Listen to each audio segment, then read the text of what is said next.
Sana, sana. Yay! Ano ba yan? Nagpaikot-ikot sa kwarto. Mama, hindi ka lalapitan yan. Oh my God! Sana siya? Yan, mas yung makeup mo. Gusto mag-makeup. Babae yan eh. Hmm. Pahuli mo nga.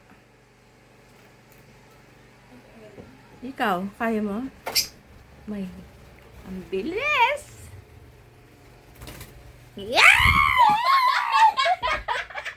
Asan na? Ayun, nasa bag mo. Kahanin mo.